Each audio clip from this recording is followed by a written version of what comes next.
Hare Krishna and welcome everyone to our weekly Bhagavad Gita session. Today we'll be discussing a very interesting topic about pastimes performed by Lord, or they are called as Lila. and so we'll try to learn more about them during today's session and and let's so without further delay, let's jump into this session. So, Krishna, for the first time in the Bhagavad Gita, Krishna started speaking about himself. Started for the first time. He speak elaborately. Started explaining himself in Bhagavad Gita during the course of Bhagavad Gita discussion. Uh, comes in the fourth chapter of Bhagavad Gita when we when he start the first fourth chapter by opening verse itself is where which where Krishna is giving some information which is very surprising for Arjuna. It's no हम बोलते हैं ना difficult to digest. Difficult to digest. That kind of information was shared by Krishna in the first verse itself. We'll look at that verse as well. But overall, Krishna is started, chapter 3 was Karma Yoga. It ended with the knowledge about how Nitya Vairini, lust is Nitya Vairini of everyone who is trying to become a devotee, who is trying to cultivate knowledge, spirituality, and one should protect oneself from that, from the contact with the Rajoguna and Tamoguna through which the lust manifests. And we also understood that lust is not just lust for lust with the opposite sex, the physical relationship with opposite sex. It could be for honor, lust could be for respect, lust could be for recognition, there could be lust for appreciation. I've done so much, I've not been appreciated sufficiently, I've not been respected for what I who am I and what am I doing. I'm being insulted. It can become big hurdle in one's relationship. So the lust can have many forms. The very gross form of lust is what we see as attraction between male and female. But otherwise, the subtle form of lust can also be extremely dangerous. So Nitya Vairini, Krishna label her as Nitya Vairini, eternal enemy of anybody who is trying to become a devotee, who is trying to come back to Krishna. And it will perpetually create hurdles and obstacles in your path if you unless you give it up completely. You have to turn away from sense gratification, which arise out of that contact with the rajoguna, or mode of passion. So, in the fourth chapter, Krishna says that this knowledge about controlling, regulating lust, or controlling, winning over the lust was given by me to Sun God. And, then the question follows. And then Krishna, in response to that, Krishna is speaking this first two, three verses where Krishna is saying that so evayam maya tedya yoga prokta puratanaha bhaktosi me sakha cheti rahasyam yo etada uttamam. Now Krishna is talking about the rahasya, a secret. Krishna is giving some secret information to Arjuna. So it's going to be very, very special. If it is secret, obviously it is not known to the public. And why Krishna? So we don't share our heart with anyone and everyone. We share our heart with someone whom we enjoy a relationship. We have some relationship, we have some bonding, we have some intimate connection with that person, and then we open up our heart to that person. So here Krishna is saying that I will tell you one secret. What is that secret? Why am I telling you this secret? One may ask. Then he says, "Bhakto sime sakha cheti." I'm giving you this secret, sharing this secret with you, telling you this secret because you are my devotee and you are my sakha, you are my very dear friend. And what is the secret of all about? Sa evayam maya tedya yogah prokta puratanaha. Yogah prokta puratanaha. That very ancient science of the relationship with the Supreme is today told by me to you. Now this is the this is the science. This, first of all, this is this ancient science. It is ancient. Now ancient, everything is not myth or mythology. It is science. It is science. It can be experienced by anyone and everyone, irrespective of which country you belong to, which caste you belong to, which community you belong to, which gender you belong to, which educational background that you have, whether you are rich or poor, whether you are healthy or weak, irrespective of all differences, anyone who try to learn this knowledge with sincerity can learn this. And that's why it is science. Science is something that will always hold good no matter what the situation is. So as long as one is trying to endeavor, one is trying to learn this knowledge and practice this knowledge, he can learn, he can be successful. That's why it's a science, and it's an ancient science. Ancient, why? Because Krishna gave it to sun god earlier. So it's not that freshly concocted information. It's not that अभी अभी आपने सवाल पूछे तो मैं अभी अभी सोचा कुछ और बता रहा हूँ. No, it was same knowledge was given by me to sun god. Now, Puratanaha, that is Yoga Prukta. Yoga is a relationship. Yoga is a science. Is what kind of a science this is? This is not law of gravity that Krishna is talking about.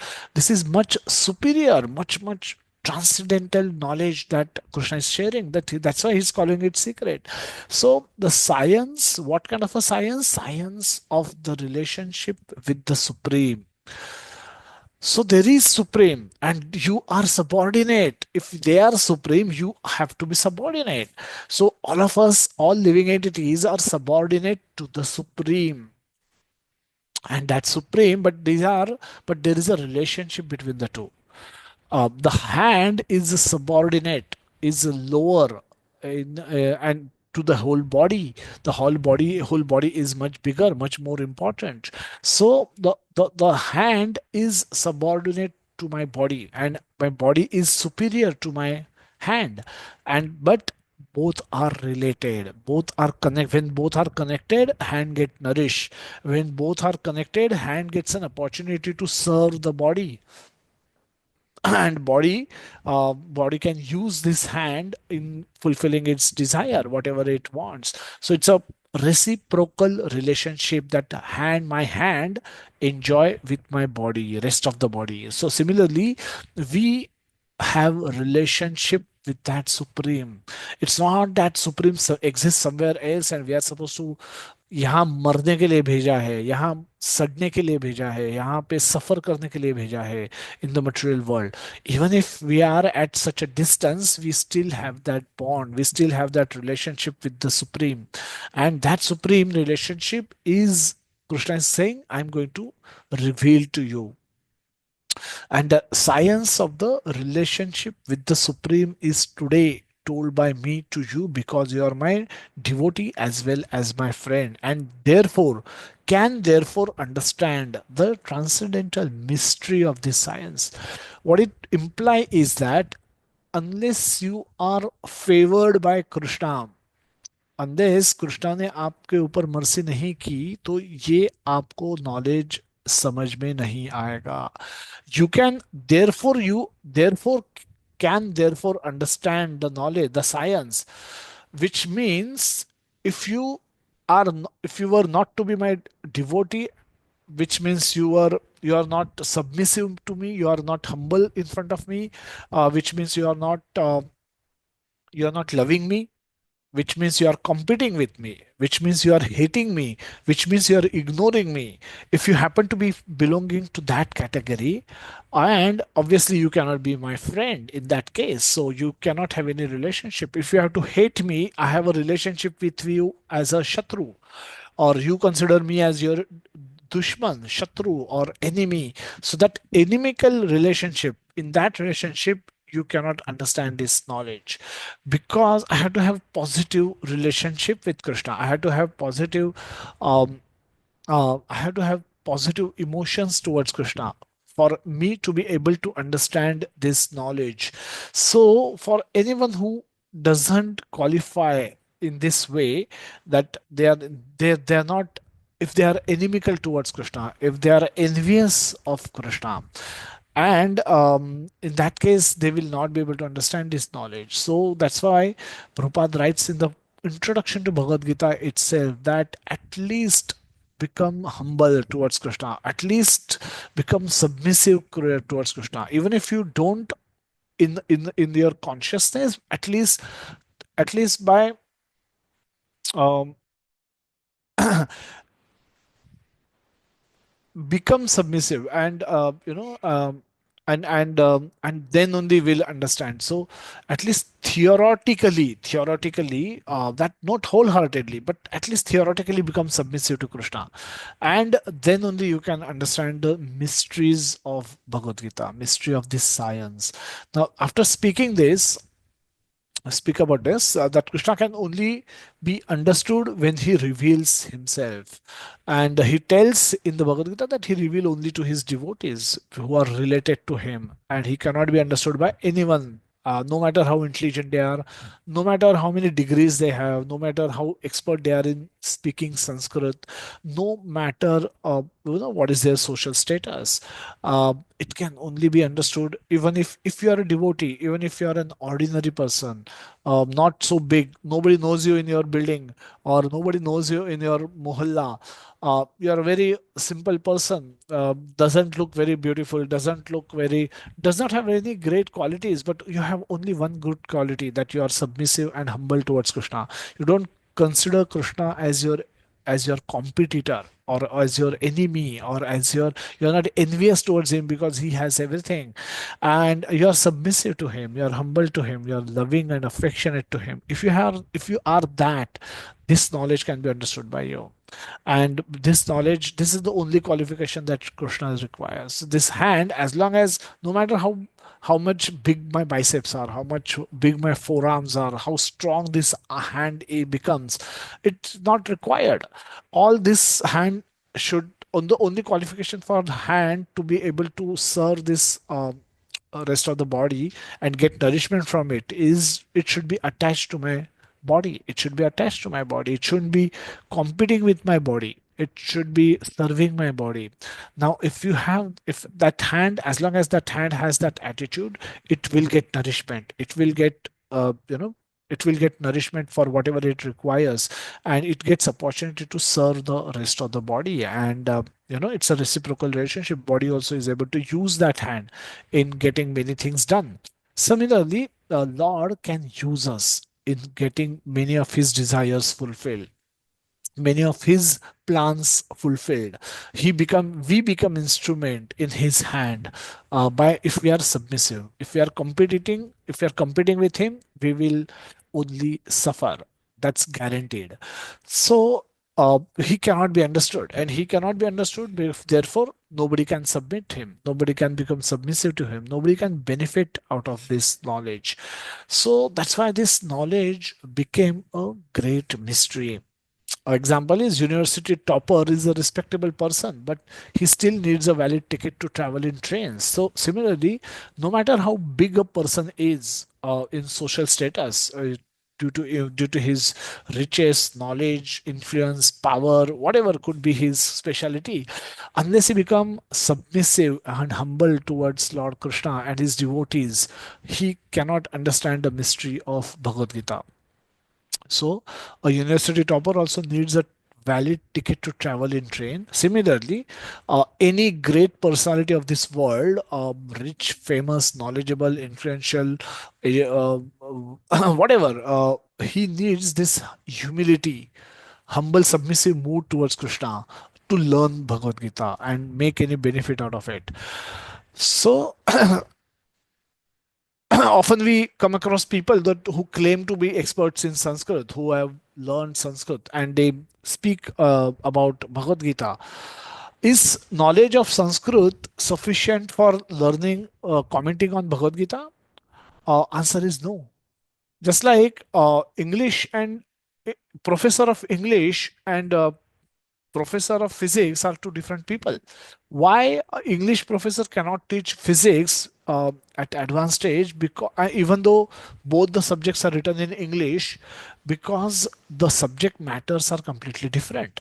So similarly, English professor may know English well, but the subject matter itself is completely different. The quantum physics he will not be able to explain, uh, even though it was written in English, even if it is written in English. So similarly, people with demoniac mentality who only wish to enjoy the property of Lord Narayana, ignoring Narayana, cannot accept Krishna as Supreme Lord, and they concoct something about Krishna and mislead innocent people on the path of Krishna's from the path of Krishna's instructions. So it's very important to learn the knowledge from devotees, devotees who have been favored by Krishna and who are trying to follow those same instructions and live their life, conduct their life according to those instructions. Only those devotees are, because they are favored by Krishna, because they have received mercy from Krishna, because they have received dadami buddhi yogam tvam, they are those category of people. They have been given additional buddhi by Krishna. Because they have been given that additional buddhi, they understand Krishna, they understand Bhagavad Gita instruction, and they can practice these instructions wholeheartedly.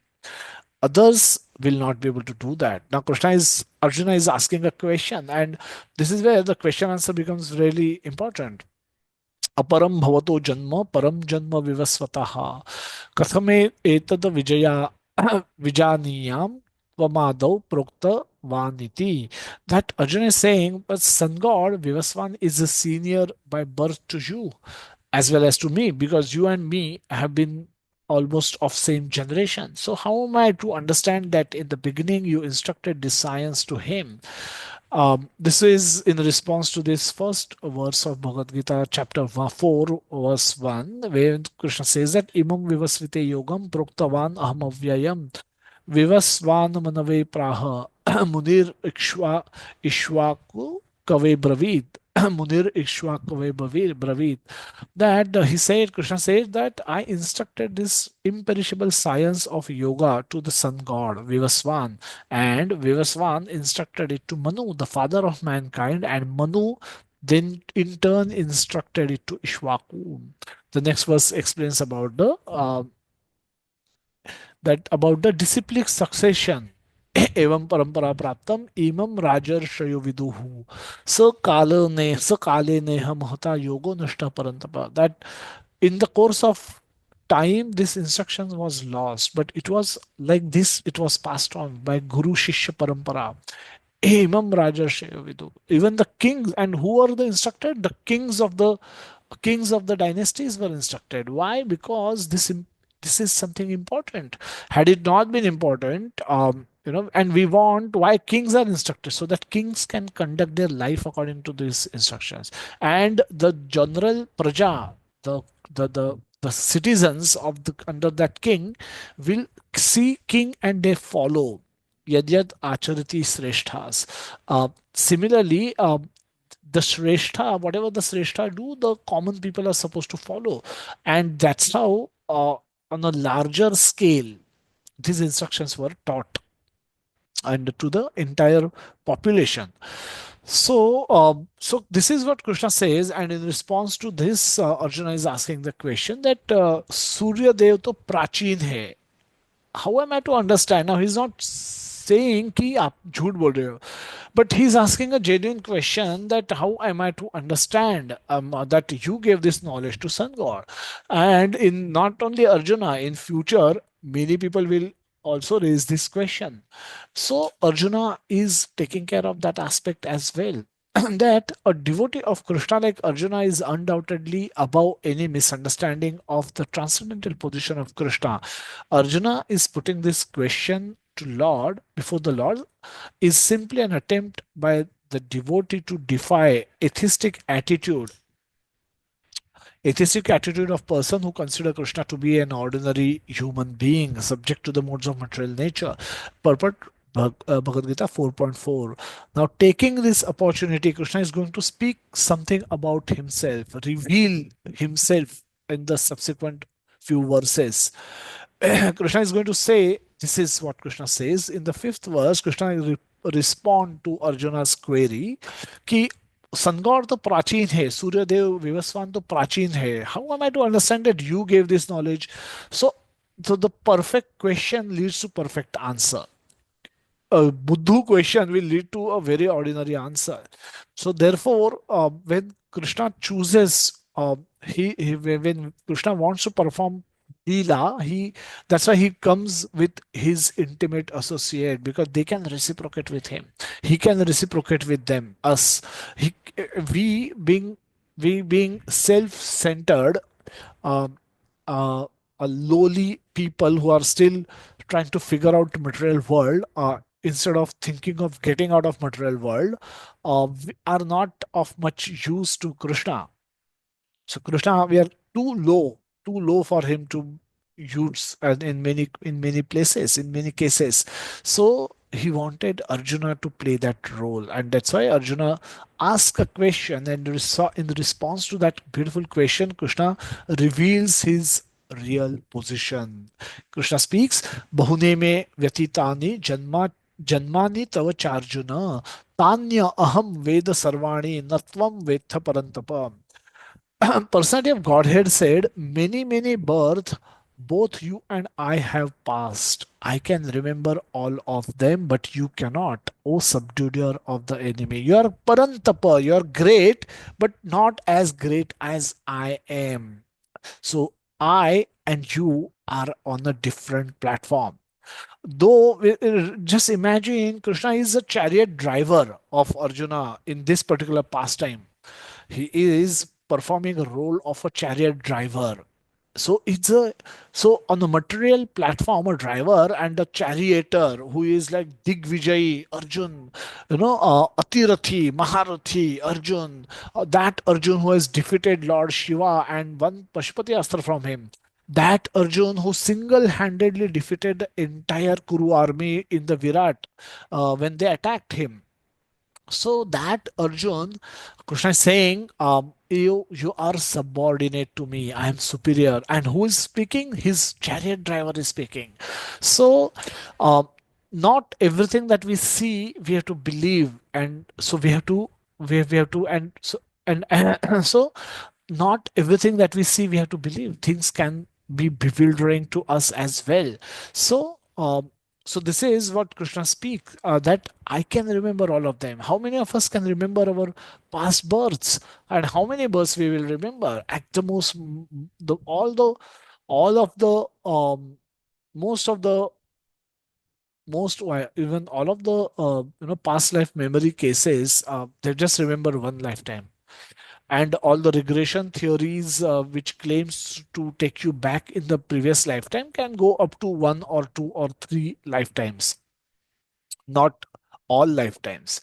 And we just countless. We have had how many lifetimes we would have had? Would have had countless lifetimes, a million and billions of lifetimes. Sometimes in the body of a dog or a worm or a cockroach or a rat or sometime lion, sometime demigod, sometime even humans, a male, a female, American, whatever tribal, Indian.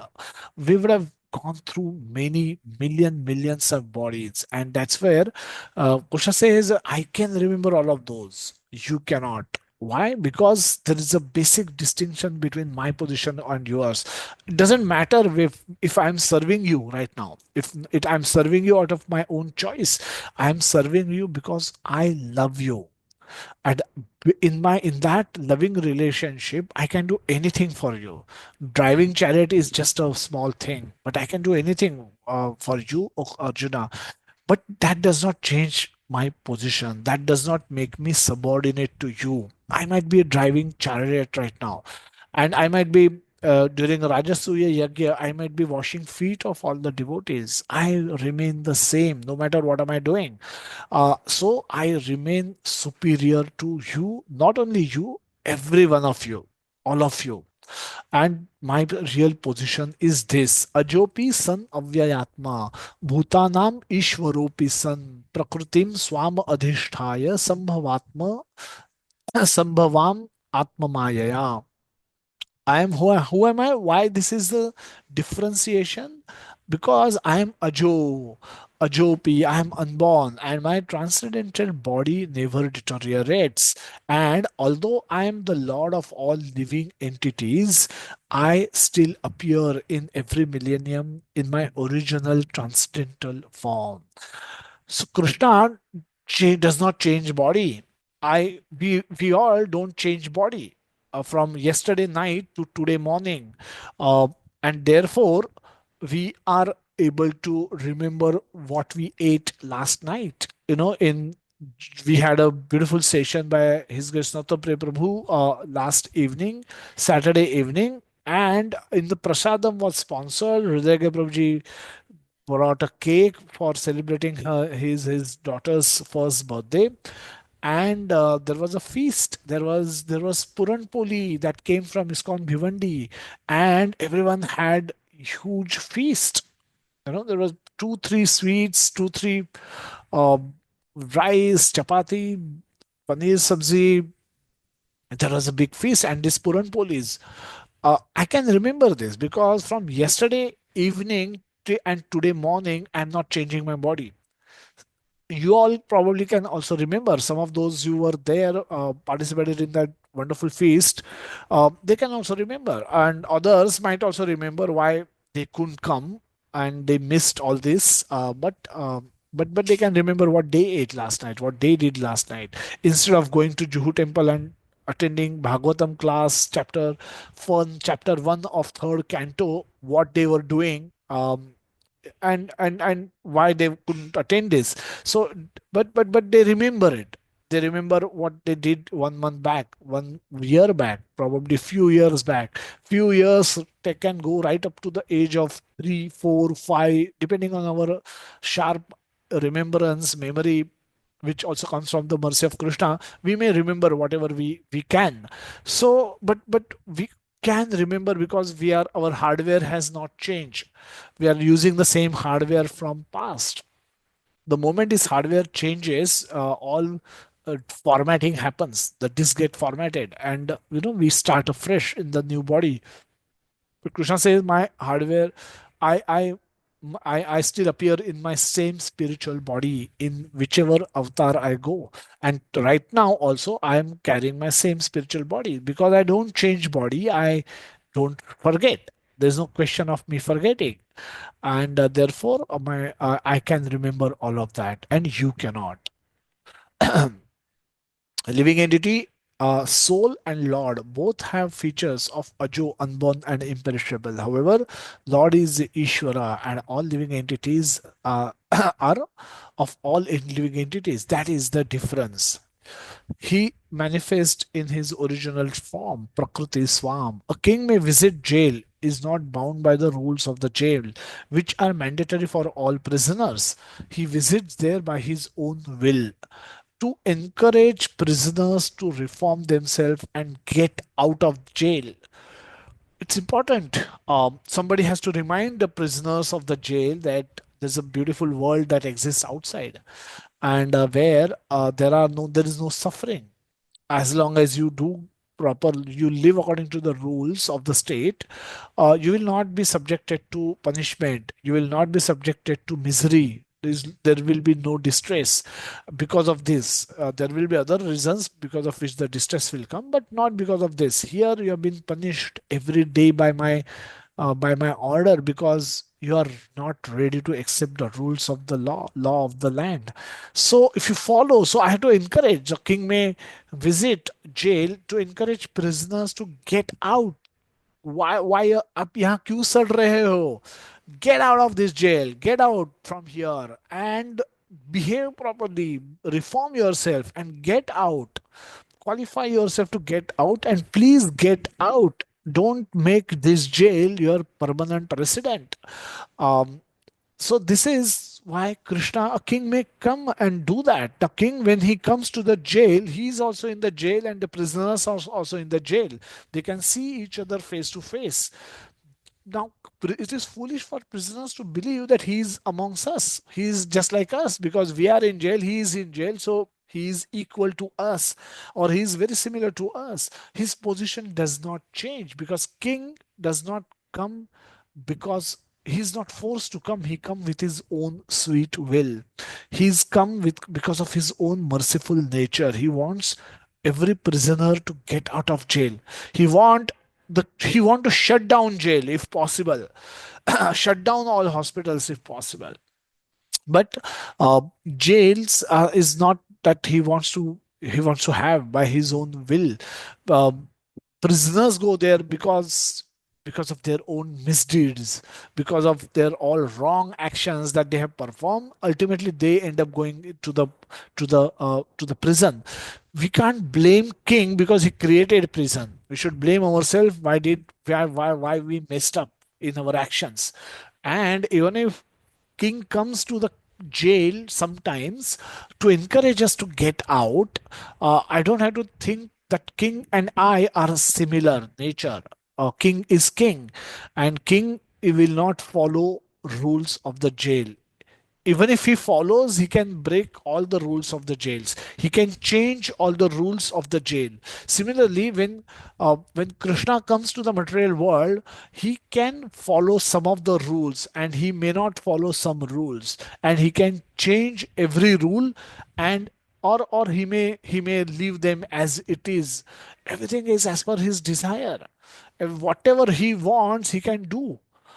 So lifting mountain like Govardhan, which is a huge mountain, now also it's 26 kilometer circumvention. So the Pradakshina takes about 26 kilometer round around Govardhan Hill. So it's not small by any standard. And in the Dwapar, it was far bigger. And Krishna lifted it in his left hand, which is supposed to be a weak hand, and on the little finger, which is supposed to be the weakest of all the fingers, and that not even the entire finger is used, just a tip of that finger. And how he balanced it, because you have to find the center of gravity. अगर ये phone भी मुझे ऐसे पकड़ना है, तो I have to find the perfect center so that it remains balanced. And how did Krishna found the center of gravity? Center of gravity is Krishna's servant. So wherever Krishna may put a finger, gravity may come and sit there, and that becomes center of gravity for him. It doesn't happen for us. If I have to hold this mobile like this, I have to really struggle very hard. I may not be even able to do that. And so that's what our position is, and that's what Krishna's position is. So Krishna can gravity, we are bound by gravity. Gravity is Krishna's servant, and Krishna is the controller of gravity, creator of gravity. So at his will he changed the law of gravity. It's not big deal for him. But we are bound by the law of gravity. So that's the difference. Krishna reveals in the seventh and eighth verse that yada yada hi dharmasya glanir bhavati bharata abhyuthanam adharmasya tadatmanam surjamyaham paritranaya sadhunam vinashaya cha dushkrutam dharma samsthapanarthaya sambhavami yuge yuge. In the first seventh verse, Krishna says, when I appear. And eighth verse, Krishna says that what do I do when I appear? Uh, what do I do? I paritranaya sadhunam vinashaya cha dushkrutam. There is something called external and internal. In everything that we do, there is an external reason, external action, and internal intention or desire we may have. For example, we punish our children. Okay, we punish our children when they lie to us, when they become mischievous. Now, one is at prima facie, we are angry for what they have done. They should not have done. And internally, we are also thinking they shouldn't do it in future. So we have both, where their immediate action has caused us some distress and we respond to that or react to that. And internally also we are thinking that if they shouldn't continue doing like this in future, and they're small today, they may become big and continue to do that, what will happen to them? So I have some external response because of the external action that has happened, but internally also I have a desire. And in whatever we do, most of the things we can think of, there is an external action and there is an inner desire. You may speak something to somebody, and so externally it could be sweet words, internally we could be cursing that person, or so there could always be this duplicity with which we live. And so Krishna is also having some expressing some external reasons why he appears, to deliver the pious and to annihilate the miscreants, as well as to re-establish the principle of religion. It looks like a lot of job. पूरा agenda बता दिया कृष्णा ने कि मैं क्या यहाँ के कितना काम होता है मुझे. I appear myself appear in this millennium after millennium and do all this work. I come up with a list of things to do, and I tuck tuck tuck tuck I keep doing all of that and बहुत थक जाता हूँ, और then I go back to my abode. That is external. This is not why Krishna come. This is not real. This is external reason why Krishna wants to come. Anybody can do this work. Krishna does not. Krishna sitting there can do this work. Sitting in Golok Vrindavan can also do this work. He doesn't have to do anything. You cannot, even if he says कि संभवामि युगे युगे, you can't force him to come. आपने बताया था आपको आना ही पड़ेगा.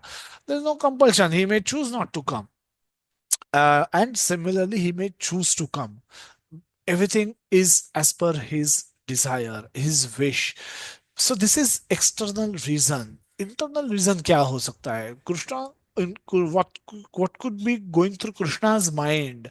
This is what he reveals in the ninth verse, that Janma Karma Chame Divyam Evam Yo Vetti Tatvataha Tyaktva Deham Punarjanma Naiti Mameti So Arjuna. One who knows the transcendental nature of my appearance and activities does not, upon leaving the body, takes his birth again in this material world, but attains my eternal abode, O Arjuna.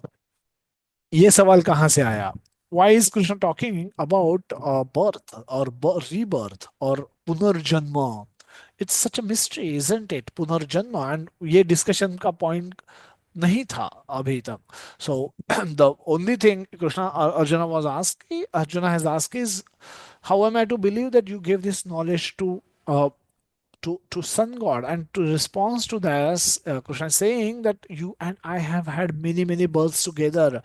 You don't remember all of those? I can remember all of those. So there is a punarjanma. There is a reincarnation. Uh, पुनर्जन्म सबका होता है. जातस्य ही ध्रुवो मृत्यु ध्रुवो जन्म मृतस्य च. Second chapter 27th verse, Krishna says, it will happen. You have to accept a body, because unless you attain my eternal abode, you until that time you cannot stop the cycle of repeated birth and death. Eighth chapter, in the eighth verse, Krishna says that, uh, not eighth verse, maybe 15th verse, Krishna says that ajanma brahma punarar brahma punavar lokan punaravartino arjuna Mamupetya Kaunteya Punarjanmana Vidyate. That if you surrender to me, Mamupetya Kaunteya, unless you attain me, uh, Punarjanmana Vidyate. If you attain me, you will not get another birth. Punarjanma नहीं होगा आपका. But aprapyamma nivartante mrityu samsara vartmani. 9.3 also he repeats this, that aprapyamma nivartante. अगर आपने मुझे प्राप्त नहीं किया, then you will return. Where you will return? मृत्यु संसार वर्तने. जो संसार है, मटेरियल वर्ल्ड है, जहाँ पे मृत्यु होती है, and that to experience that death you will return to the material world, because in the spiritual world there is no death. तो ये condition of stopping the repeated birth, उसका क्या कंडीशन है? Knowledge about about his nature, appearance, and activities. Knowledge of one who knows appearance and activities. The tattvataha is very important. The tattvataha means the transcendental nature of appearance and activities. That person will not. Now, knowledge of Krishna's birth, the Krishna existed, Krishna was born, and what he did is known even all to the atheist people, because if you happen to be born in India, all 140 crore people of whatever is today's population, they would have heard the name of Krishna. They would have heard of his some pastime. Krishna was Makhan Chor. Krishna was called Makhan Chor. And he performed, he danced with some ladies, some gopis. Now, these two, three things probably every Indian will know, no matter if they are living in India or living abroad, born in India, born abroad. They would have heard Krishna, or half of Krishna. They would have known these three, four things about Krishna. So, is that sufficient for you to stop the repeated cycle of birth and death? Because then you know, and you what you did, you appeared. People know 140 crore people knows that Krishna appeared, and Krishna did these things. If that is that sufficient for us to stop the cycle of repeated birth and death? The answer is sorry, no. That is not sufficient, because ये तत्वतः नहीं पता है. It you don't know it bit by तत्व. The तत्व जानना है. So knowing this pastime is not sufficient. You need to know them in tattva. तत्व कहाँ से आता है? फिर ये तत्व कहाँ से आएगा? ये तत्वतः हम कैसे सीखेंगे? Let's do a exercise. All 51 of you, hopefully, take to the chat box and tell me if you have watched Kerala Story. Yes, if you have. No, if you have not.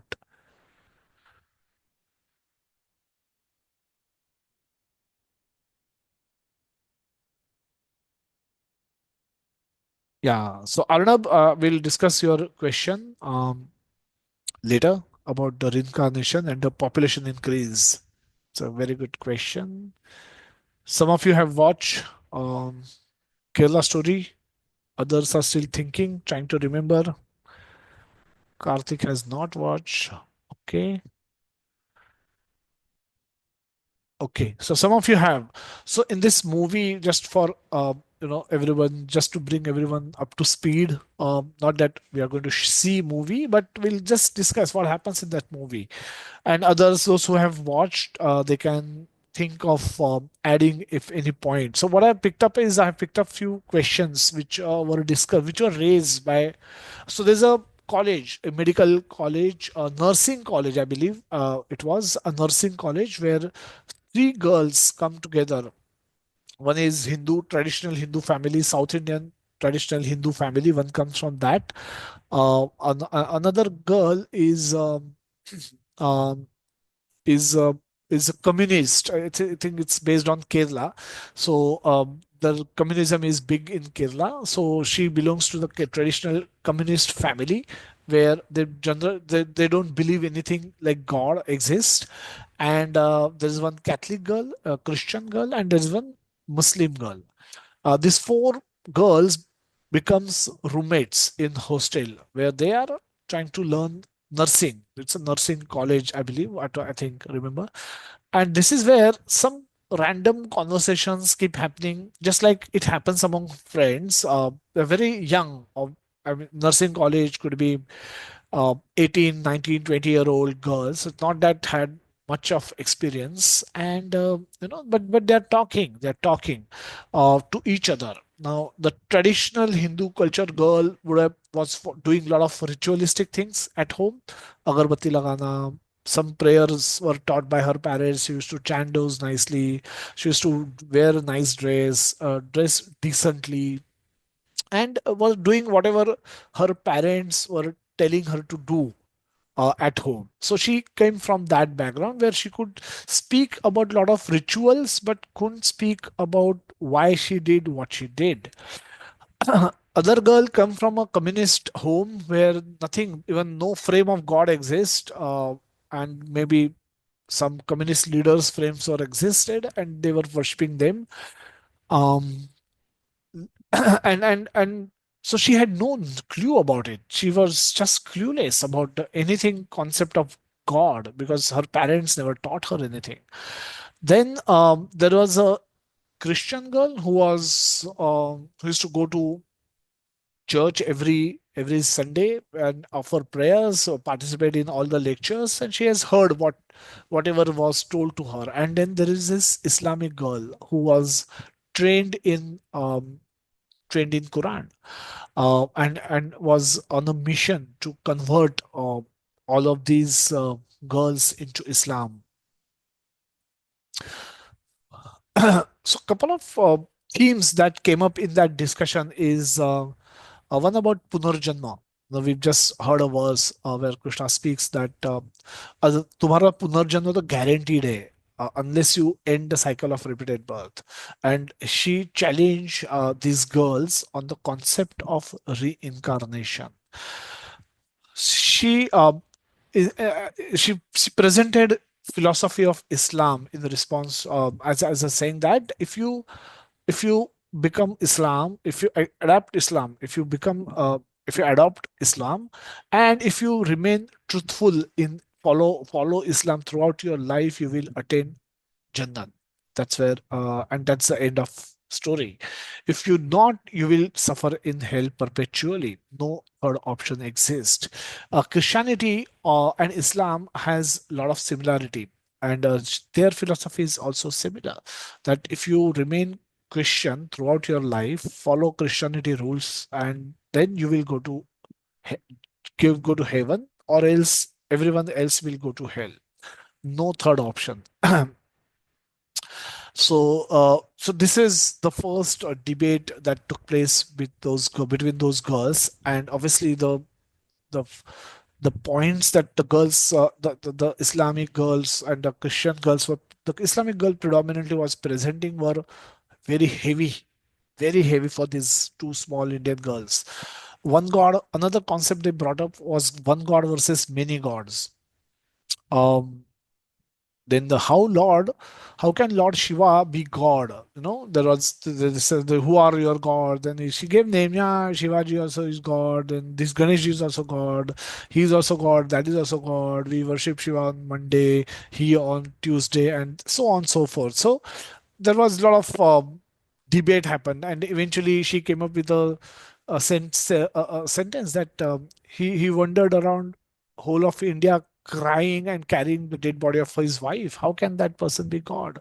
How can Lord Ram be God if he can't save his own wife from getting kidnapped, and he needed assistance from monkeys to rescue her?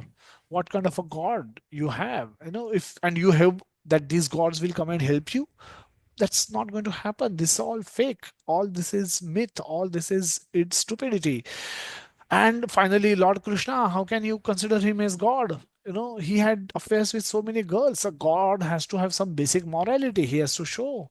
And this is immoral. So how can he be God? He was stealing butter. How can a God be chore? Be but so lot of those questions, lot of these questions, if presented to us, can also be bewildering. I want you to all to take a snapshot of this, and I'll also send this, and it's too smaller time right Uh, now to for us to debate these questions or seek answers to these questions, but Ritu I have a question. uh, but these are important questions.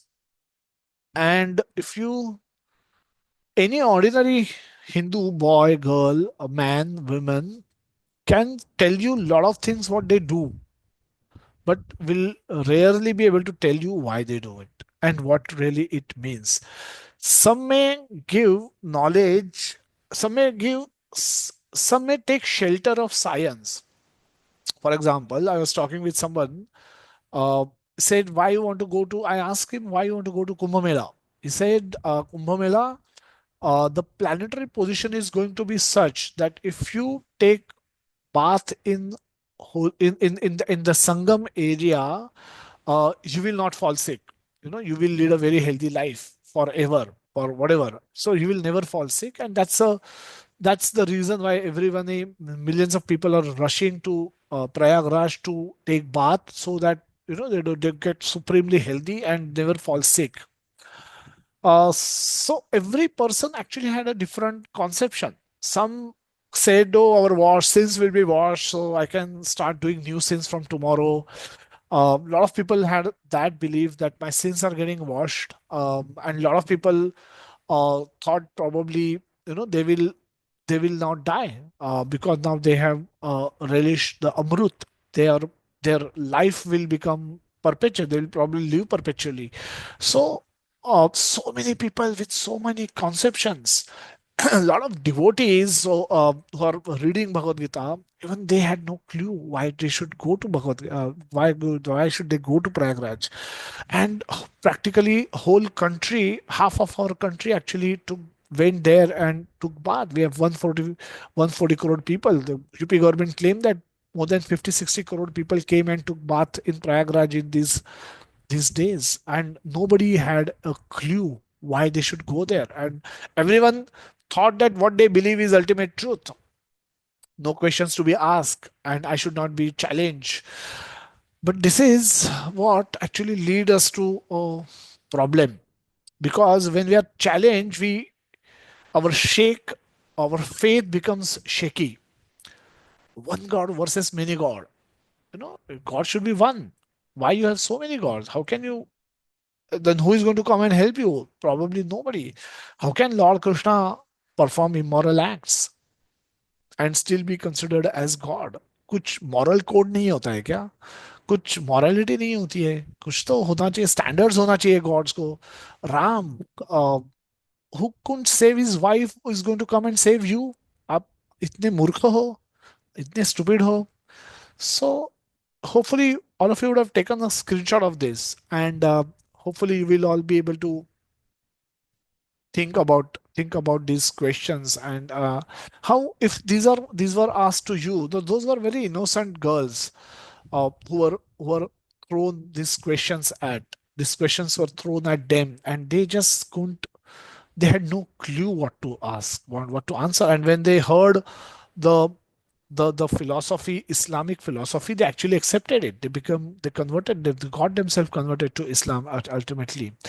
So that's the unfortunate. And if we don't do that, we may not do that ourselves, but we are not much different from them. Most of us will not be, or most of the people in your phone book who live around you will not be able to answer any of these questions correctly, or they probably not even thought about these questions properly.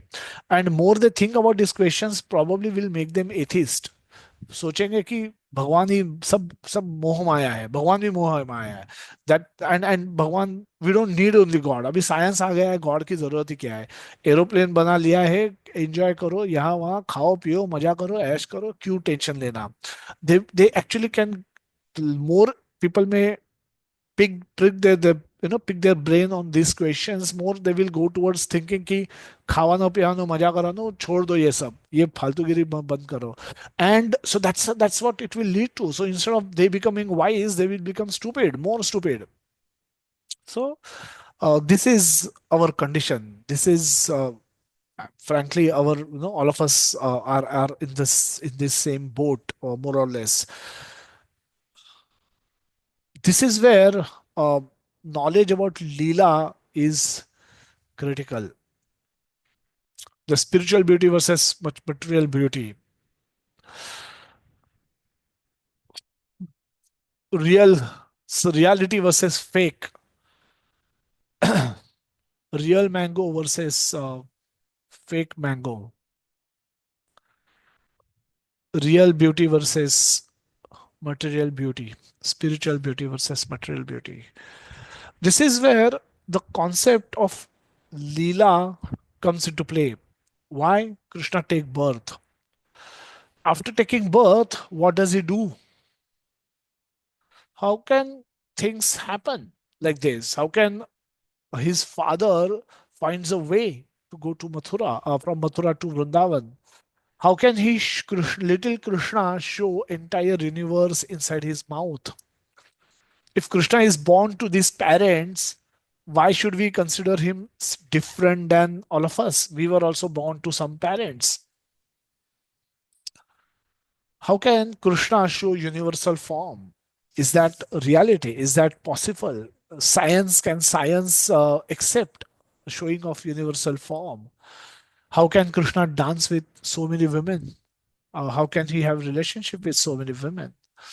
Uh, the Leela is the concept we need to correctly understand, in order to have correct understanding of Krishna, and in order to understand Krishna per se properly. How do we understand, perceive Krishna? We have prime minister. From our context, we have a king or a prime minister. Then he has finance minister. He has, under finance minister, we have CBDT. Under CBDT, there's a commissioner of income tax. He also has a deputy commissioner of income tax. Under them, there are income tax officers. Income tax officer has an inspector, and inspector has some clerks, and the clerks some have some substaff, a peon or a chaprasi, or those people whom they will send. मान लो कोई एक चपरासी of from income tax office come with a sealed envelope from income tax office and knocks your door, and delivers you that envelope. uh, ये letter income tax से आया है, तो immediately whichever company he goes to, whichever office he goes to, everyone in that company gets alarmed. ये तो ordinary आदमी है, and the CEO or the CFO of that company also will get scared, will get worried. क्या हो गया, क्या लिखा है, कौन से साल के बारे में है, क्या कर रहा है वो एग्जैक्टली exactly? ये बैठा है कि क्या कर रहा है, उसको बिठाओ, अच्छे केबिन में लेके जाके बिठाओ, उसको कुछ खाना पीना खिलाओ, पूछो कहाँ से आया है, कौन से ऑफिस से आया है, कौन से ऑफिसर के अंडर काम करता है, और अच्छे से खिलाओ पिलाओ उसको, आराम से बिठा दो उसको। ये हम नोटिस का जवाब दे देते, तब तक तो पता करते नोटिस में क्या लिखा है। So why are they scared? Such an ordinary man. कुछ ऐसा नहीं कि AK-47 मशीन गन लेके आया है, कुछ नहीं लाया, पेन भी नहीं लाया होगा, उसने पेन लाया होगा मे बी साइन लेने के लिए, एक्नॉलेजमेंट दे दो करके। But such an ordinary looking person, may be 5 feet 5.5 feet tall, चप्पल पहन के आया होगा, मे बी जूते भी नहीं ठीक से पहने होंगे, मस्ट हैव कम यूजिंग बस एंड लोकल ट्रेन से आया होगा बॉम्बे में। तो why is that person getting so much attention? Can somebody say that? Hare Krishna Prabhuji, Dhanvat Pranam. Because Yes. he is essentially representing the department, the income tax, or which is attracting the power from finance minister, who ultimately attracts the power from prime minister. Yeah, So ultimately, he ultimately. is. So Yes, even Prabhuji. though he's a looking ordinary looking person, he's not scary otherwise. वो otherwise आता तो कोई उसके ऊपर ध्यान भी नहीं देता. But now he's come from with a notice of income tax, has a identification of income tax office का ID card है, and notice लेके आया है, तो suddenly he's getting a lot of attention. Now he's enjoying the power. He's enjoying some power. He's exhibiting some power, demonstrating his power, because he has connection with ultimately the king or the prime minister of India. So this is what Krishna is. This is how we can perceive Krishna's power. Now Krishna may not be present everywhere. Krishna may not be asking sun god to rise every day and asking him to set every day. Krishna is not arranging for rain every day. It must be arranged by somebody else, on his behalf. And but everything is happening ultimately under his power, which he has willingly delegated to others. So whoever is doing whatever they are doing to for the maintenance of this universe, for the functioning of this universe, ultimately is doing Krishna's service. So we can, this is how we can perceive Krishna's presence in this world. Even though physically he's not doing everything, but everything is done according to his plan, according to his desire. ईश्वर परमः कृष्ण सच्चिद आनंद विग्रह अनादिराधिर गोविंद सर्व कारण कारणम. Krishna, who is known as Govinda, is the supreme Godhead. He has an eternal blissful spiritual body. He is the origin of all. He has no other origin, and he is the prime cause of all causes. So this is definition of God. How do we understand God? Because God is the one who is cause of all causes, and there is no cause for him. Who is the origin of all? There is no origin for him. So, so if God does not have origin, how can he be born to parents? How can he have parents? When he wants to have parents, he arrange for parents. And then he arranged for some devotees to assume the role of parents, and he appears as their child. This is Lila. This is pastime. We have to understand this in little bit more detail. Advai Advaitam Achyutam Anadim Ananta Rupam Adyam Purana Purusham Navayauvanam Cha Vedeshu Durlabham Adurlabham Atma Bhaktau Govindam Adi Purusham Tam Aham Bhajami. I worship the Supreme Personality of Godhead Govinda Krishna, who is the original person, absolute infallible without beginning. Although expanded into unlimited forms, he is still the same original, the oldest, and a person always appearing as fresh youth. Such eternal, blissful, all knowing forms of the Lord are usually not understood by even the best Vedic scholar, but they are always manifest to pure, unalloyed devotees. Bhakto sime sakha cheti. If you become his devotee, you will understand Krishna. If you become envious of Krishna, you will not understand Krishna. Golok नाम्नि निजधाम्नि तले च तस्य देवा देवी महेश हरि धाम धामासु तेषु तेषु तेते प्रभव निश्चय विहितश्च येना गोविंदम आदि पुरुषम तम अहम भजामि. Lowest of all is located Devi Dhama, mundane world. Next above it is Mahesh Dhama, abode of Lord Mahesha. Above Mahesh Dham is placed in Hari Dhama, abode of Lord Hari, and above them all is located a Krishna's own realm named Goloka. I adore the primeval Lord Govinda, who has allotted their respective authorities to the rulers of those graded realms. So, explain, Brahmaji is singing these beautiful prayers to explain the position of Krishna, the real position of Krishna. And Golok Dhamne, Golok Vrindavan is his dham, which is the topmost dham. Everything is under that, below that, and he has given authority, respective authorities. He has given power to the respective authorities to do what is need to be done. So he's under his Maya Adhyakshena Prakriti Suyate Sa Charachara. Krishna's under his Adhyakshata, under his supervision, under his authority, Maya Devi is functioning, and she's manifested in the material world. She's managing the material world along with Lord Shiva. So everything is happening with Krishna's plan. What is the meaning of the word avatara? Avatara, Lord Chaitanya explained to Sanatan Goswami, that explains that expansions of Lord Krishna who come to the material creation are called avataras. The word avatara means the one who descend from the Sanskrit word avatarati. And in this case, the word specifically refers to one who descends from the spiritual sky. Six types of incarnations: Purusha Avatara, Lila Avatara, Guna Avataras, the Manvantar Avataras, Yuga Avataras, and Shakta Vesha Avataras. We'll not go into all of the details. Purusha Avataras, the three Purusha Avataras are Mahavishnu or Karnadakshay Vishnu, Garbhodakshay Vishnu, and Kshirodakshay Vishnu. What do they do? Mahavishnu or Karnadaksha Vishnu lying in casual ocean initiate material creation by manifesting Mahatattva.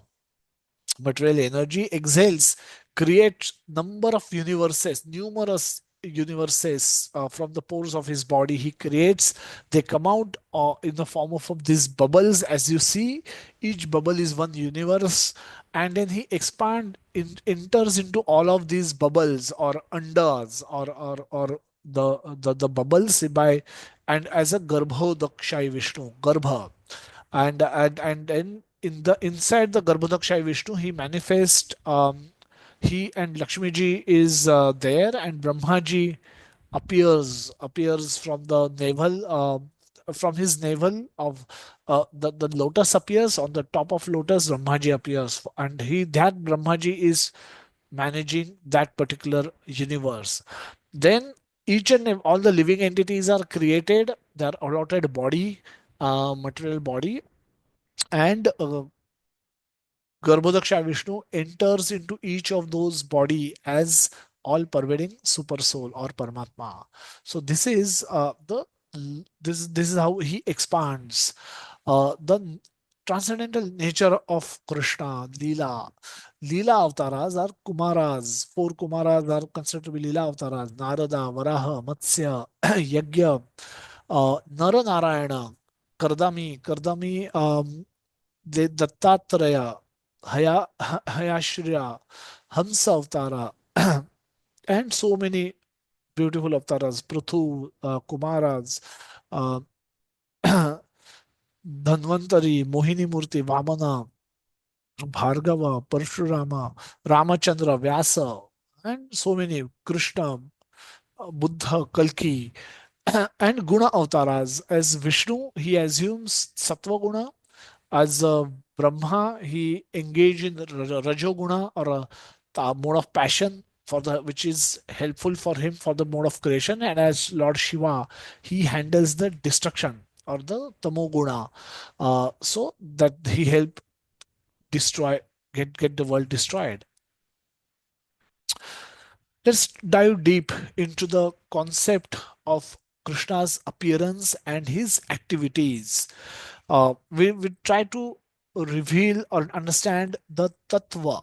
Why tattva means understanding in truth what the whole thing is, getting a wholehearted, a complete understanding of that aspect. And let's try to do that in our little small way, tiny way. The primary purpose why Krishna appears, primary purpose is to please or satisfy his devotees, because devotees come and they want to have reciprocation with Krishna, they want to enjoy with Krishna, to enjoy pastimes or Leela with his dear devotees. Krishna comes. Secondary purpose is to destroy the demons. So we discussed this. Primary purpose is to make his devotees happy. Those who are desirous of having reciprocal pastimes with Krishna. Krishna wants. Krishna is worried of their happiness, and he comes to give them happiness. And in the process, he also relishes that interaction with those devotees. Secondary purpose is to kill some demons. आया हूं तो कुछ तो करके जाऊंगा, that types, and he kills some demons on the way, uh, as part of his other external pastime. So demons are also those who wish to who are demons. Demons are those who wish to enjoy property of Krishna without Krishna, uh, and all of us included. Don't look otherwise outside. We are all included in we are all demons in our own little way. We are all smaller proportions of Hiranyakashipu ourselves, Ravana's ourselves. So don't look outside. Don't think of ourselves as godly. We probably are trying to become godly, but we also have a lot of tendencies to enjoy matter. We may be doing it in a more dharmic way now, after coming to Krishna consciousness, but all of us are demon anyway, in smaller or small and big shape. They are envious of him. We are all envious of Krishna. We are envious of Krishna because Bhoktaram Yajna Tapasa Sarva Loka Maheshwara. He is He's the Ishvara of the all the three lokas, and he's the enjoyer, bhokta. He's a bhokta or aham tapasa. Everything of everything. He's the bhokta. He's a single bhokta of everything that is offered to him. Everything is being offered to him, and when we see him enjoying so much, we develop a desire to enjoy it all ourselves also. And that's what, because of such envious nature, we land up in the material world. Let's understand what is Leela or pastime. Leela means a play. So many acharyas try to describe how, why should Krishna even want to have a desire to become happy? Why should, if Krishna is Atmaram, if Krishna is completely content, if Krishna is full with everything, Krishna does not need anything, need anyone, then his desire to enjoy also probably makes him little less than God, because God has to be completely satisfied. So a lot of people say that, a lot of many acharyas describes that, many acharyas describe Leela as the play that involves Lord, and that's true, correct as well. But many acharyas have gone a little deeper and say that Leela is like a dance. It's not that by participating in Leela, Krishna wants to become happy. Krishna is already so much happy. Krishna is already so much filled with happiness that we want, we how do we express happiness? We express happiness through dance. When we are extremely happy, we raise our hands and we dance, and then we expression of, so dance is an expression of happiness. Dance can also be done by some to gain happiness, but when you're too happy, you want to dance, you just expression of happiness. Similarly, pastime is such expression of Krishna's mercy, expression of Krishna's happiness, expression of Krishna's causeless mercy on the living entities. That is pastime. Not that he has to, but he wants to. He wants to because it gives pleasure to his devotees. He wants to because it gives him pleasure, and it he it help him express his own happiness, and that's why he participate in Leela. Think of a billionaire, richest man in the world, when he's having a family time, and trying to, as a family time, go out for some picnic or vacation somewhere, and afternoon post lunch they are playing something, and then they say we'll do a drama where you will play a role of a beggar and say that I haven't eaten for a week, please give me some food. And he may do that out of his own desire, out of his causeless mercy, out of his own sweet will. He will do that role of a beggar, and then he will try and do it in such a beautiful way that people will believe. Those who are watching the drama may believe that, oh, he must have actually not eaten, but they don't know who is the richest person in the world. He's just playing a role. Similarly, Krishna can play a role as a perfect child, to Mother Yashoda and Nanda Baba. He can play a role of a perfect friend to his Gopa friends. He can play a role of a perfect lover boy to Gopis and Radharani. So he can do whatever is necessary to increase the intensity of loving exchange or rasa of a relationship. He can do anything. He doesn't care if he's subordinate. I mean, he can go and become chariot driver for Arjuna, even though he was Lord of the universe.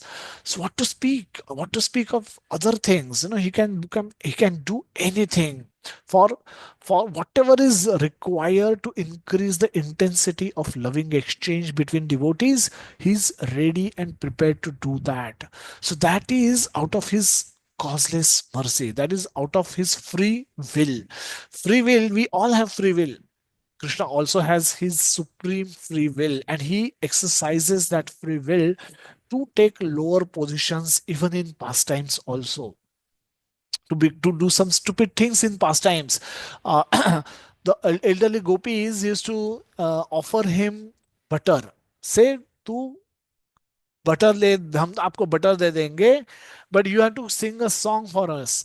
Krishna used to say, "What to speak? You, oh, you are so merciful. You are giving me butter. You are offering me butter okay, in exchange of a song. What to speak of song? I will dance also for you. So I will sing and dance. So you give me a little bit more butter." Krishna is doesn't have to do this. Krishna is Lord of the universe. The whole creation is owned and controlled and maintained by him. But why is he asking little butter extra from the elderly gopis in exchange for singing and dancing? As a child, they want to see Krishna sing and dance, and and they are ready to give some lalach for that. Butter dungi, chalo aa jao, and he would do that happily.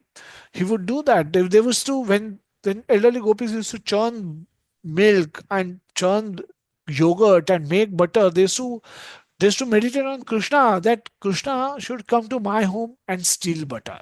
Now, and Krishna would oblige that. Krishna would happily do that. Whenever the gopi used to go out, he used to enter their homes and steal butter. Why? Because they wanted it. They wanted it and they meditated it on so beautifully that he just couldn't resist. So the pastimes are performed. Pastimes are performed, and how those pastimes are performed. So his devotees and Lord so much engrossed in the 29th verse, the 10th canto is Krishna Lila, and 29th chapter of that Krishna Lila. The first verse, Krishna Parishad Maharaj explains that how Lord Krishna and gopis is a beginning of rasa dance pastime. So how Lord at the beginning, the first verse itself, Krishna Sukadeva Goswami says that beginning of this, both Krishna and gopis surrenders himself themselves to the Yoga Maya. Yoga Maya is Krishna's energy. Krishna's energy who is directing this pastime. Think of a movie. There's a director who apparently is controlling actors. There's a lead hero there, there's a heroine there, and then there are others, and he is asking them to do whatever they have to do.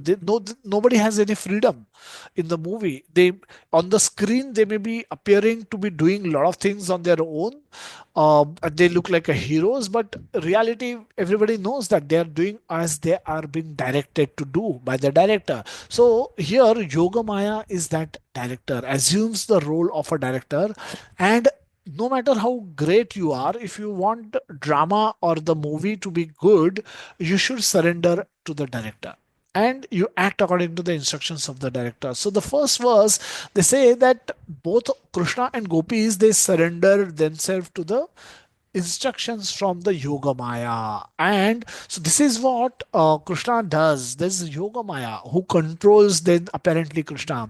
And if she tells Krishna dance, and then as directed by her, Krishna dance.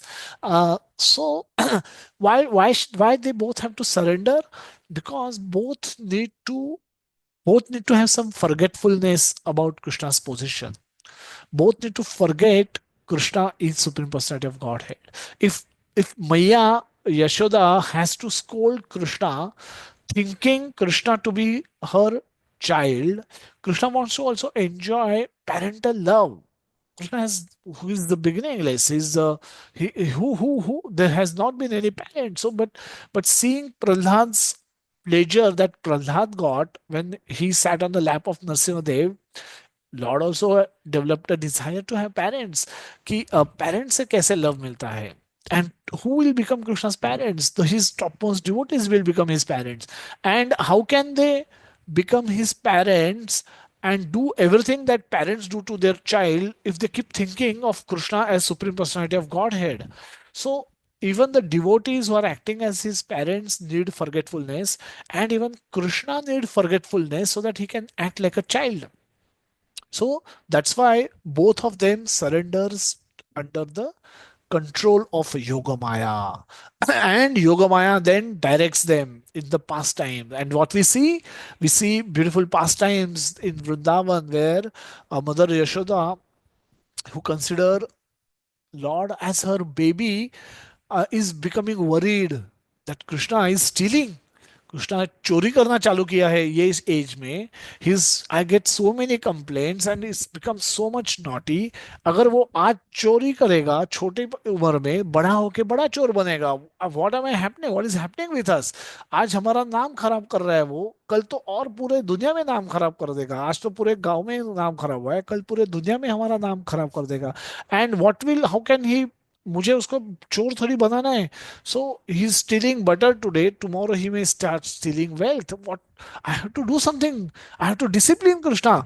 Mother is losing her sleep in the mood. This is her mood that she has to discipline Krishna. She must do something to discipline Krishna, to punish Krishna. Now she is very concerned about Krishna. Now how can she become concerned if she keeps thinking that Krishna is Supreme Personality of Godhead? Krishna is my maintainer also. So so she need that forgetfulness. And how can Krishna think of stealing butter when he knows this whole universe and all other universes are owned and controlled by him? From where will he get a desire to steal butter? How will he feel hungry for butter and want to go to the other people's home and start stealing butter? So he also needs forgetfulness. He needs forgetfulness to act as a child, just like how a normal child will act, so that he can relish the relationship with his parents. A normal child, a small child, will get scared when we hear when they hear a big thunder in the cloud. The clouds thundered, the huge noise they make, and a small child will get scared, will lose, will shake, will lose his sleep, will be uh, wanting somebody to comfort him. And that's what Nanda Baba used to do. Nanda Baba used to take Krishna in his arms and very tightly hug him during that time when Krishna used to shiver. Krishna used to shiver. So why would Krishna shiver? If Krishna were to think of himself as a supreme personality of Godhead, he will not get scared by the thundering, by listening to the thundering sound. And neither he nor Nanda Baba could then can become reciprocal in that parent and child relationship, and the whole rasa will be gone. Think of it uh, from the rasa point of view, the nectar point of view. The nectar comes when there's a reciprocation, beautiful reciprocation. And when Krishna gets scared, Nanda Baba is actually thinking Krishna is getting scared, and Krishna, he embraced Krishna very tightly, saying that don't have to worry, I am here to protect you. And Krishna is shivering, shivering, shivering, and then becomes very calm and peaceful because of Nanda Baba's comfort, and then goes to sleep. That same Nanda Baba is making fun of Uddhava when he says Krishna is supreme person of Godhead. He said that Krishna you're talking about used to skate scared when the clouds used to thunder. तुम क्यों मजाक कर रहे हो? हमारे कृष्णा अच्छा है, but why unnecessarily you are so that there would be no love. If Krishna becomes hungry and mother is thinking of feeding him with her breast milk, then cooking something nice for Krishna. If she were to think of Krishna as supreme personality of Godhead, she says, "Why? What are you talking about becoming hungry? You maintain the whole universe. You are supposed to maintain me also. What to speak of maintaining? Why you are asking food from me?" The whole nectar will be gone. The whole rasa will be gone. So that is how a pastimers perform when they surrender. Krishna and his devotees, they surrender willingly, voluntarily to the control of Yoga Maya, and they act under the influence of Yoga Maya. They act according to the directions of Yoga Maya. Then does it mean that Yoga Maya becomes supreme? No, because Yoga Maya, the script originally is written by Krishna. The Krishna might be acting, but script is written by Krishna. The whole world ultimately then acts according to the will of Krishna. The will is of Krishna. A will of Krishna is also to surrender, to act, participate in the pastime. Therefore, the pastimes are happening. Krishna's greatness versus Krishna's sweetness. Lord is great, and when we become aware of that fact, that aham sarvasya prabhavo matta sarvam pravartate, Iti matva bhajante mam buddha bhava samanvita. When we know about, come to know about Krishna's greatness, we become humble, we become submissive to Krishna, and we become his devotees. If we understand it from right sources, we will become his devotees. Buddha bhava samanvita. Iti matva, ye जानने के बाद भजन्ते माम. Those who know this start worshipping me. Buddha, those are wise people. so, uh, so that is no knowledge about Krishna's greatness invoke awe and reverence in our heart. Imagine suddenly you are in front of Prime Minister of the country. There will naturally be awe and reverence that will get invoked in your heart. You will be stand there with folded hands. He's a senior figure, the greatest leader, greatest kind of prime minister of all times, done so much for the country. You will naturally, there will be an awe and reverence, and uh, you will be very humble and submissive in front of him. Um, so that is what happens when we become overwhelmed when we know about somebody's greatness, how great such a person is. uh, but a sweetness is also another beautiful quality of Krishna. The Lord is sweet, and awareness of Lord's sweetness invoke love and affection towards Lord. Ultimately, we and Lord are not different, are related. We have a relationship, and we that relationship just becomes sweeter when we are aware of his sweetness, a sweet side of Krishna, how sweet Krishna is, how loving Krishna is, how affectionate Krishna is, how causelessly merciful Krishna is towards us. When we learn about those aspects of Krishna, we that invokes love and affection towards Krishna. Universal form, possession of six opulences sinful, creation, knowledge about creation, being omnipresent, omniscient, omnipotent are few examples of his greatness.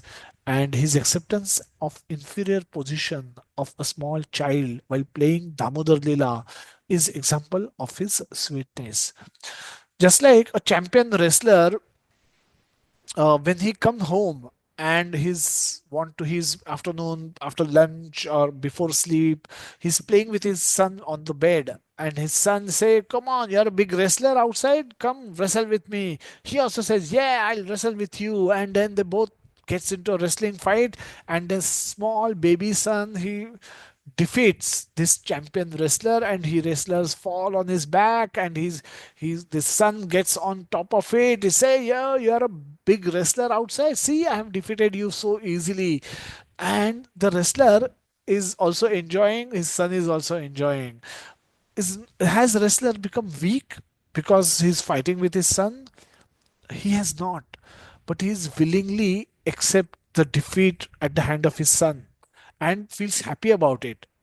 In outside, the same wrestler will be very competitive, and will not want to get defeated so easily, will do everything in his power, everything in his control to defeat the his opponent. But at home, he's happily getting defeated from his small son, who is no match to him in terms of power, and power and skill. So but he's feel very happy, he feel very happy in such defeats. Why? Because he's not interested in showing his power and opulence to his sons. Similarly, Krishna is not interested in showing his power and opulence to his devotees. Devotees know his greatness, therefore they have become his devotees. But now, knowing his sweetness, they have fallen in love with Krishna. And with whom we are in love, we are not interested in showing them how great we are. Benefits of learning about Krishna by hearing descriptions of such wonderful pastimes. So such pastimes happens, and tushyanti cha ramanti cha. Uh, the kathayantascha mam nitya tushyanti cha ramanti cha. Kathayanta means those are spoken, those are discussed, described by devotees to one another. And when those descriptions, through such descriptions and hearing and chanting, speaking and hearing, both tushyanti cha ramanti cha, both derived great pleasure, transcendental pleasure by by by thinking about discussing about these pastimes, hearing these pastimes. So this shows us a trailer that bliss that we experience is a spiritual happiness, and that is a trailer or a glimpse of what we can get in full completeness in the Goloka Vrindavan, which is our home, which is home of Lord also. Rendering devotional service to Lord is much easier for anyone who has learned about his greatness as well as his sweetness. Hence, such a person becomes fixed in serving Krishna and thereby achieves the greatest, highest goal of human life, Krishna Prem. Such a devotee do not have to take birth in this material world, which is a place of misery and temporary. Why? Because he will lose all his interest in whatever is giving him misery and whatever is temporary. The whole world is temporary. The people around us are temporary. The possessions that we are trying to accumulate in the world are temporary, and all of those give us misery while we are trying to enjoy them, and when we lose them, either way misery is guaranteed. Yahi samsparshaja bhoga dukha yonaya evate adya antya vanta kanteya no teshu ramate buddha. The wise people doesn't indulge into those pleasures which are derived by the contact of the senses with the sense object. Why? Because they are always impregnated with misery. Misery is just awaiting to get delivered. And so that's why wise people don't get delight in that. To summarize, purpose of Lord's appearance and performance of his activities, pastimes, is to attract attention of his devotees who are otherwise attracted to his external energy, Maya. So if we are not attracted to Krishna, we are definitely attracted to something, because Maya also is energy of Krishna, and she manifests her her universe in front of us, which looks extremely attractive, very promising, to give us a lot of pleasure. And so, because if you're not attracted to Krishna, we are definitely attracted to Maya in different form and shape, different through different means. She's trying to catch hold of us, and this is the problem. This is the problem, and this is why we are existing in this material world, birth after birth. How do he do it? Because he desires for all souls to return back to him, where there is eternal life and unlimited love and bliss. Think about it. Is this not what we are anyway searching for? That we want to live eternally and we want to be eternally happy. We want to be in love and we want to be in bliss. Eternal life, eternal love, eternal bliss. Are these not the things that we are searching in this material world? All our endeavors are for this, isn't it? We want to have comfortable life. We want to have all the facilities of life because we want to enjoy we want to be in bliss. We interact with people because we want to love people and we want to be loved by other people. And we want to do these two activities perpetually without end, and that end is what we hate the most. The death is what we hate the most. So this is exactly what we are searching for, and this is exactly what is available in the Golok of Dham, in our original home. All souls are searching for these things in the material world, which is searching for right things at wrong place. Right search, it's our desires are correct, what we want are the correct things, but we are searching it in the wrong place. All such efforts are repeatedly defeated. Not in this life we will get defeated if we keep searching these things in the material world. If we depend on the material world to get happiness, to get love, and to give us eternity, all of such efforts will be repeatedly defeated. They have been repeatedly defeated in this if lifetime also. It will be defeated in perpetually.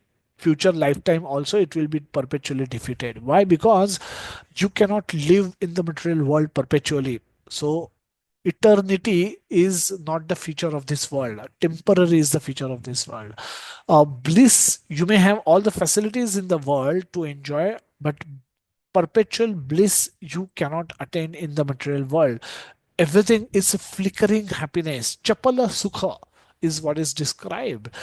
So that chapala sukha is available in the material world, but perpetual sukha is only available in the spiritual world. So will be all our plans to get that happiness perpetually are defeated, will be defeated always. They have been defeated in past previous births, billion and billion of previous births. They will also will defeated in this birth, and they will also be defeated in all future births. If we continue to search for right things in wrong places, if we continue to search for these things in the material world, we will continuously get defeated. And love, we don't get real love in this place. Real love we will experience only when we love Krishna. Apart from that, all our loving endeavors are disastrous, leading us to a disaster. Even if we find a real love in our life, they will last only for some time. There's no eternal love in the material world. There's no eternal happiness, bliss in the material world, and definitely there is no eternal life in the material world. No matter how much we progress in our medical science, no matter how many surgeries and how many body parts we can replace, we will die. We will die. That is given. Jatasya hi dhruvo mrityu, dhruvo janma mritasya cha. Anyone who has attained birth, jatasya hi dhruvo mrityu, dhruvo mrityu. Mrityu is a dhruva, is un is cannot be changed. Dhruva is something which cannot be changed. And dhruvo janma mritasya cha. Anyone who dies will also take new birth. It nobody can change this fact because this is a rule created by Krishna. Only Krishna can change it. Krishna can change it. If you attain Krishna, you will not have to take birth again, not have to get another, enter into a womb of another mother. Could be a dog mother, could be a hog mother, could be a cow mother, could be a human mother. But we have to enter the womb again. Punarapi janama, punarapi marana, punarapi matru udari dharana. That puna again and again, matru udari. I'm going to again find another mother, another, and we are forced, pushed into her womb by the force of our karma, by the force of actions, by the force of actions of this material world. So all our efforts will perpetually get repeated unless we turn to Krishna. So we are searching for right things but in wrong place. So we should turn towards Krishna. We have no choice. So we should learn learn these pastimes, relish these pastimes, and help them help use this pastime to increase our attraction for Krishna and develop very strong desire to go back to Krishna. With such desire only we will be able to perform devotional service nicely of hearing, chanting, serving, and remembering Krishna. And if we can do that, we will go back to Krishna. Facility for hearing and chanting. The morning japa. Hope it get posted links and Zoom details get posted in your group where you belong to. If you don't, kindly message me. I can message me your number. I will add you in the groups, and the reading sessions we do in the evening, uh, chanting and reading, and that they lead to the remembrance of Krishna, and which leads to uh, uh, uh, ultimately help us go back to Krishna. Let's break for some question and answers before we close today's session. So we'll deal with some questions which are there in the chat room, and then we can go to others who may have also any questions.